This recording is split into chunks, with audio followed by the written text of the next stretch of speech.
Dok, bagaimana cara memperkenalkan MPASI pertama?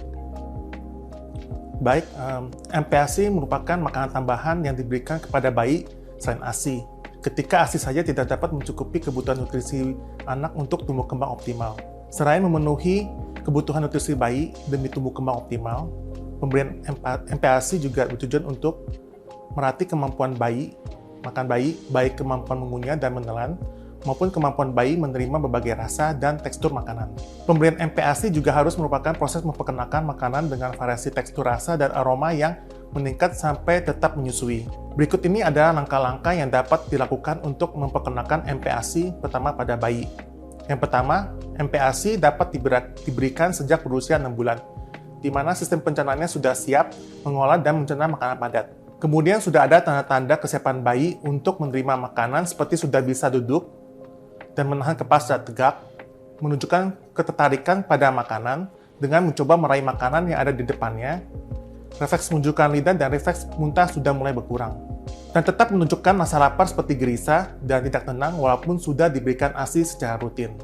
Yang kedua, MPASI pertama sebaiknya terdiri dari makanan yang lembut, mudah dicerna, dan tidak menyebabkan alergi. MPASI yang diberikan harus mengandung zat gizi yang lengkap, seimbang, dan memenuhi kebutuhan zat gizi makro seperti karbohidrat, lemak, dan protein, serta mikronutrien seperti vitamin dan mineral untuk mencukupi kualitas kebutuhan nutrisi bayi. Kecukupan MPASI dapat dilihat melalui jumlah, frekuensi, konsistensi, dan variasi makanannya. Yang ketiga, pastikan proses persiapan, pembuatan, dan penyajian menggunakan cara, bahan, dan alat yang aman serta higienis untuk mencegah terjadinya infeksi atau penyakit. Yang keempat, pada saat pertama kali memberikan makanan, berikan porsi yang kecil dengan menggunakan sendok khusus bayi yang lembut dan berbentuk kecil. MPASI diberikan secara konsisten sesuai dengan sinyal lapar atau penting dari bayi. Jangan terlalu khawatir jika bayinya tampaknya hanya bisa makan sedikit di awal karena kapasitas lambung bayi masih kecil. Kemudian, biasakan bayi makan dalam posisi duduk tegak di kursi dan menghadap ke ibu atau pengasuh, karena keterampilan motorik kasar termasuk kendali postur tubuh dan duduk sangat berpengaruh terhadap keterampilan makannya. Kelima, biarkan bayi mengeksplorasi makanannya sendiri dan mengeksperimen dengan rasa, aroma, dan tekstur makanan. Jangan memaksa bayi untuk makan terlalu banyak dalam satu waktu, karena hal ini dapat mengakibatkan bayi menolak untuk makan dan susah menghabiskan makanan. Jangan langsung berhenti menawarkan satu makanan apabila bayi menolak karena memberikan makanan baru bisa memerlukan waktu 10-15 kali percobaan. Yang keenam, pastikan untuk selalu memantau reaksi bayi terhadap makanan baru yang diperkenalkan. Jika bayi mengalami gejala alergi atau gangguan pencernaan seperti gatal, bentol, eksim, mengi, muntah, diare, atau buang air besar berdarah, segera hentikan pemberian makanan tersebut. Bila bayi didiagnosis alergi makanan tertentu, pastikan dia mendapat nutrisi pengganti yang disarankan oleh dokter. Ingatlah bahwa memperkenalkan MPASI pada bayi adalah proses yang memerlukan kesabaran dan waktu. Setiap bayi berkembang dengan cara yang berbeda-beda, jadi jangan terlalu khawatir jika bayi Anda memerlukan waktu untuk terbiasa dengan makanan padat. Apakah ada menu yang tidak disarankan atau sebaiknya dihindari untuk MPASI pertama, Dok?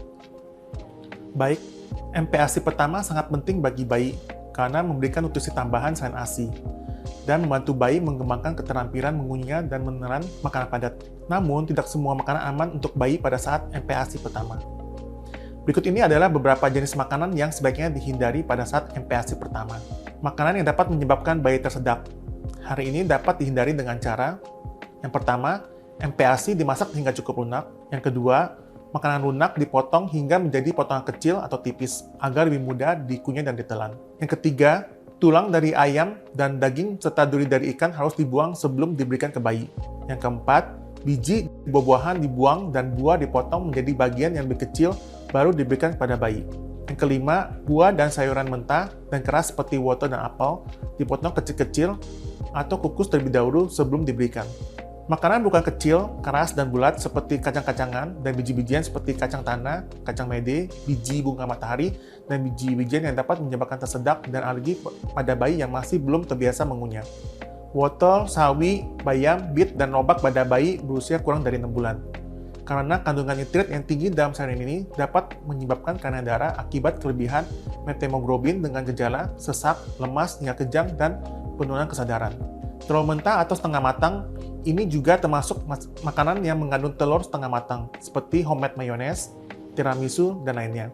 Karena telur mentah atau setengah matang dapat mengandung bakteri Salmonella yang berbahaya bagi bayi. Sebaiknya telur diolah hingga matang sempurna sebelum diberikan pada bayi. Madu tidak boleh diberikan pada bayi di bawah setahun, karena dapat menyebabkan botulisme, yaitu penyakit serius yang disebabkan oleh toksin botulinum yang menyebabkan kelumpuhan hingga gagal pernapasan. Bagaimana pengaturan frekuensi dan jumlah MPASI di waktu-waktu awal, Dok? Baik, jumlah rata-rata MPASI yang untuk setiap kali makan pada bayi berusia 6 bulan dimulai sekitar 2-3 sendok makan dewasa dan kemudian ditingkatkan bertahap sampai sekitar 125 ml atau setengah cangkir. Dan untuk frekuensi pemberian MPASI adalah 2-3 kali dalam sehari untuk bayi yang mendapat ASI. Selain makanan utama, bayi juga boleh diberikan seringan atau kudapan seperti pudding susu, yogurt, biskuit bayi, dan buah sebanyak 1-2 kali dalam sehari, tergantung pada nafsu makannya.